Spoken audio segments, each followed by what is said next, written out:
Our next reader is Tonya Todd.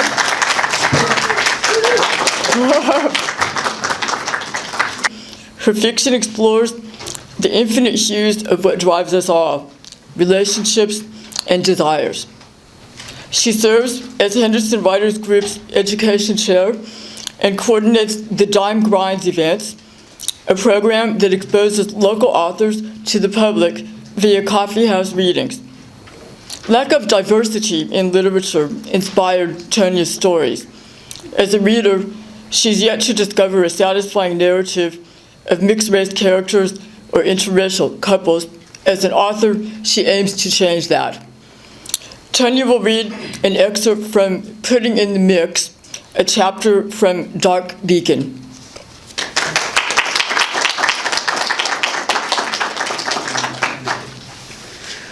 Hi, thank you everyone for being here.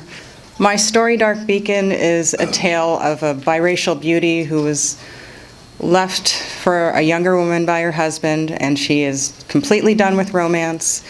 She quit her job and she's pursuing passions. She recently started an acting class where she's met a quirky little group of people. Among them, a gossip named Addie, who's sweet, but she talks too much. And the beautiful, excellent actor, Luke, who is introduced to her as a gay man. And we're starting when they're about to have their annual picnic, and this is her first time joining them for this. Putting in the Mix. In preparation for the picnic with her acting classmates, Sasha packed her homemade lemon bars, applied sunscreen, and headed toward her fate in the midsummer sun. At least the sky above the park promised near constant cloud coverage. She found a spot on Addie's blanket and resolved to enjoy the company despite the impending swelter. The potluck offered eclectic variety: Bill's homemade bagels, Cassandra's corn on the cob, and Sophie's spaghetti carbonara, which proved the winning dish. For dessert, Sasha skipped her own creation in favor of Luke's fig pudding. Enticed by its spicy aroma, she cut off a chunk with her fork and let the rich blend of cinnamon, nutmeg, and citrus tickle her nose. When she pressed the savory treat between her tongue and the roof of her mouth, it squished. She spit the mushy morsel into her napkin, withholding a gag.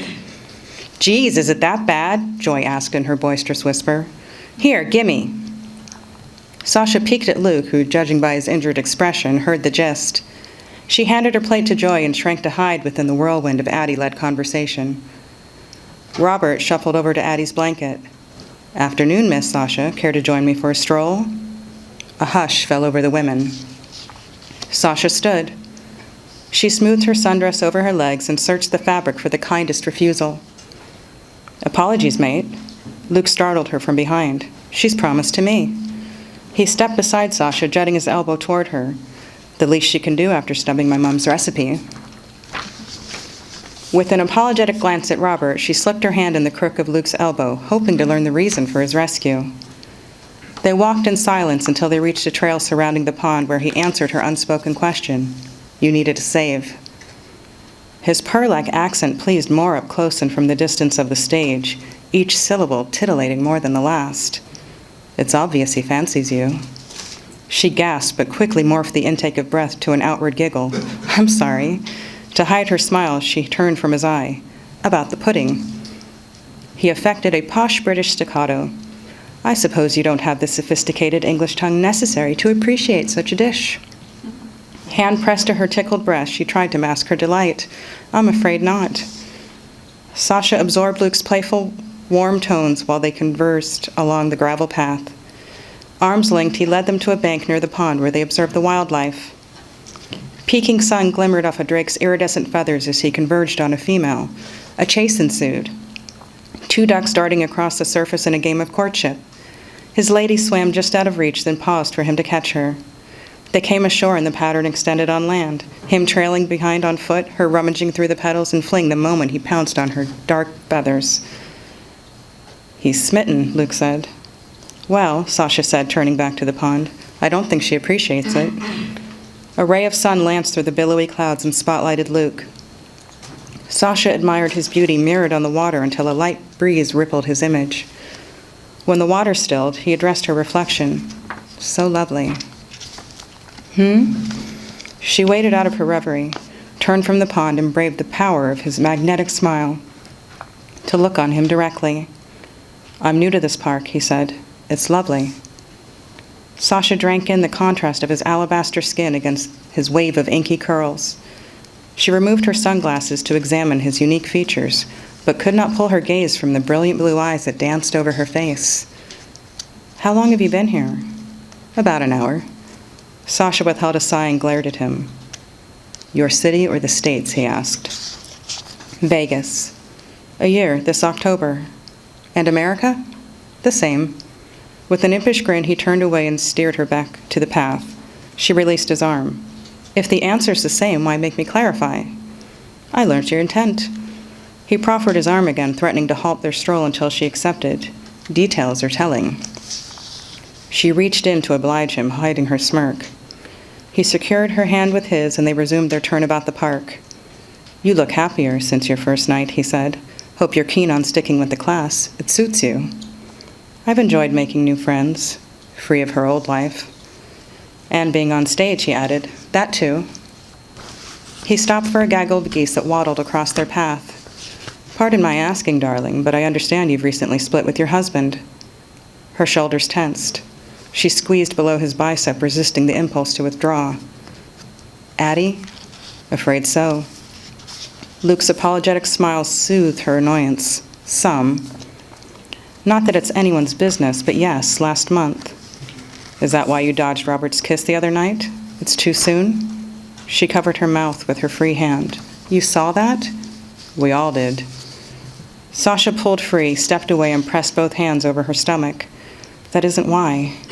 Speaking mostly to herself now, she pushed under her ribs as if to hold the humiliation in place. "Well, maybe part of it." Luke's enchanting voice reminded of his presence. "Do you mean to keep me guessing?" "Sorry." She floated ahead on her own, as if disembodied from her physical form. "It's hard to explain." He caught up and squeezed her shoulder, reuniting her incorporeal shape with her body. "Try me."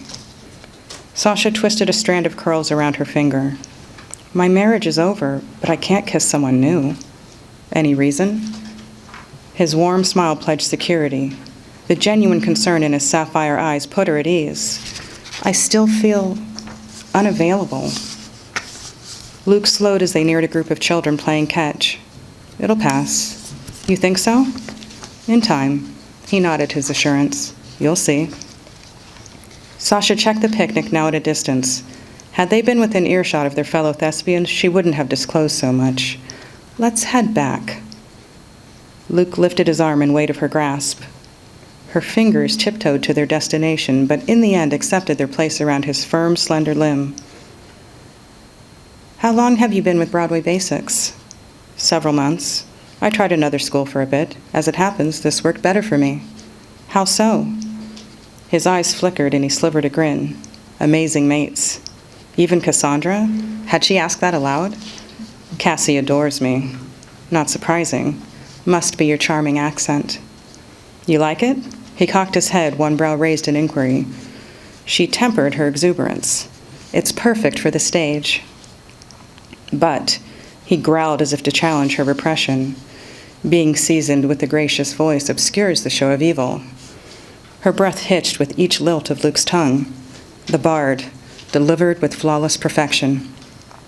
Rather than reveal her swoon, she countered with full dramatic flair. "Mine ear is much enamored of thy note." Beaming, his ogling teased in response. "So is mine eye enthralled to thy shape." Her cheeks ached from the width of her grin, or perhaps from the heat of his play inspired. He'd spiked the ball into her court, yet she refused surrender. Coming to an abrupt halt, she thrusted a hand to her hip. "This is to make an ass of me." "Well met, fair lady." His gleeful chuckle punctuated his delight. Eyes bright, he lifted his chin and fixed his gaze on her. "Thou art as wise as thou art beautiful." Sasha flipped through the pages from the file stored in her brain and searched for the winning response. She scanned verse after verse, but came up with only an empty sigh. Not possible. Jake had come close to matching her Shakespearean banter, but never beaten her. Luke continued, "And thy fair virtues." "I yield," she said. "You made your point." He bowed with exaggerated obeisance. No more yielding, but a dream. If not for his beautiful voice, she might resent his belabored triumph. That is a power that should only be used for good. I make no such promise. She turned from his victorious, devilish grin to hide her own wicked smile. Who knew she could have enjoyed defeat? When a pair of rabbits scampered up the trail, undisturbed by the couple's presence, she used the distraction to tighten her grip and resume their walk at a slower pace. An almost familiar tranquility settled over her as she and Luke coasted in relaxed silence. Other than Jake, this was the most contact she'd had with a man in months. How fitting she'd found comfort in another gorgeous gay man. Luke eased to a stop near the picnic site. Robert's a sweet bloke, just lonesome is all. Can you let him down easy? I've already told him I have no interest in dating. Luke nodded in Robert's direction. With the girl's encouragement to find a lady friend, he may have missed the message. I will be as clear as possible. She brushed the length of Luke's arm to reassure him. Don't worry about your friend. His bright smile returned. Can hardly blame him. You're absolutely stunning in that dress. She tried to make sense of his praise. Generous. Her cheeks singed more from his sentiment than the heated rays that sliced through the clouds above them. Again, his wholesome gaze eased her apprehension. Your sweet words work wonders on an aging ego. You speak as though you were already an old woman. Lately, I feel like I am. She massaged her aching, overworked triceps, vowing to fight bingo arms till her last breath. With gentle hands, Luke guided her bare shoulders to face him. He slid her sunglasses off her nose, slipped them within her grasp, then murmured, his lovely voice grave. If not for the tragedy in your eyes, no one would guess you were over 30. That's kind of you to say. Sasha studied his face. Like a puppy, his features captured an innate sweetness, yet his keen eyes hinted at an intellect that contended that innocence. A fine match for Jacob. You're adorable. Adorable? His puzzled gaze narrowed. I'll have to work on that. What would you prefer? Oh, I don't know. He heightened his stature. Dashing, suave, debonair. Such lofty ambitions. The gears turned on her new scheme. Just the thing to occupy her attention while her life fell apart. Luke, are you seeing anyone? He shielded his peripheral view with both hands. Only you. See? Adorable. She tried to ignore his piercing blues. Oh, Jake would die when they met. Are you involved with anyone romantically? Not yet. His finger lifted her chin. You said you aren't dating.